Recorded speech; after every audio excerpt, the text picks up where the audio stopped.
Ladies and gentlemen, we've done it. We've arrived. This is the final video. Well, not the final video, but the final entry before we hit the final epic finale, which will be ranking the MCU from worst to best.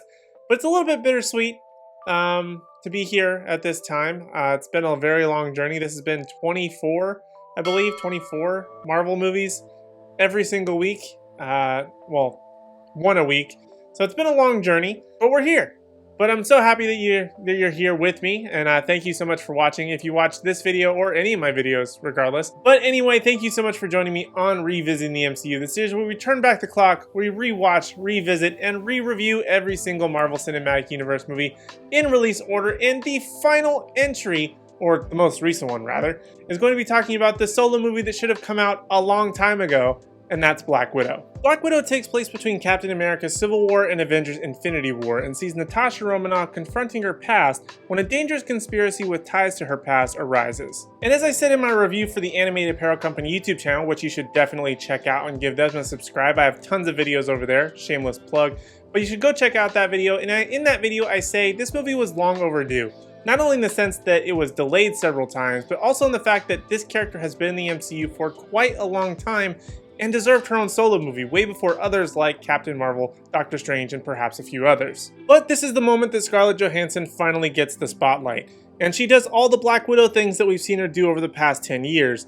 It's drastically over the top, and despite her not having any superpowers, she does a lot of superhuman things. Yet despite ScarJo being the star and this is being her time to shine, she didn't take the spotlight. That spot was actually taken by Florence Pugh as Natasha's sister, Yelena Belova. Pugh absolutely crushed her role, and I think a lot of that spotlight is likely due to her taking a more central role in upcoming Marvel projects and filling the empty spot left by Black Widow after her death in Avengers Endgame. But regardless, she was funny, interesting, and I cannot wait to see more of her in the MCU. As for the rest of the cast, they were just sort of okay.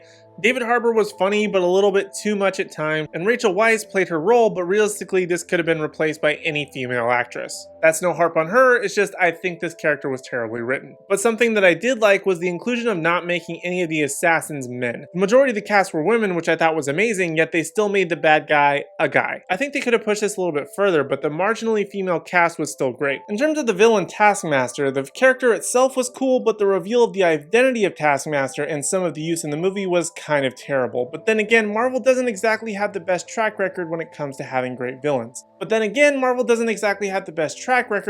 to giving us great villains. But when it comes to the visuals, they were way over the top, and although there were some good action scenes and fights, with my favorite being the initial Black Widow versus Taskmaster fight early on in the movie, it didn't fit the narrative of who Black Widow is in my opinion. The movie looked cool, but at the end of the day it was an even worse version of G.I. Joe Rise of Cobra. And I like G.I. Joe Rise of Cobra. Overall, Black Widow was just a disappointment for me. I didn't expect a whole lot from it to begin with because we already know where Black Widow's story ends. Adding a piece of the puzzle to her character after the fact and in essence adds nothing to the character herself. And worst of all, she wasn't even the best part of her own movie. So those are my thoughts, but now I want to hear from you. What did you think about Black Widow? Did you enjoy it? Did you think it lived up to the hype? Do you think all the delays were worth it? Do you think Scarlett Johansson is right in suing Disney? Let me know all your thoughts and opinions down in the comment section down below. And while you're down there, don't forget to hit like, subscribe, and ring the bell notification so you don't miss out on any future videos from me, including the epic finale next week, where we'll be ranking the MCU from worst to best. You definitely don't want to miss out on that.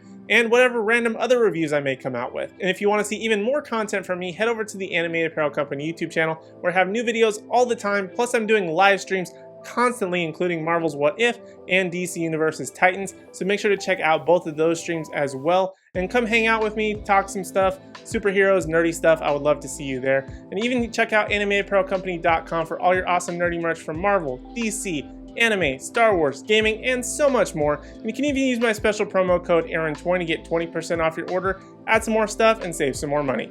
But really, that's all I have for now. Thank you guys so much for joining me on this weird, awesome, epic journey. I will see you in the epic finale where we'll be ranking the MCU.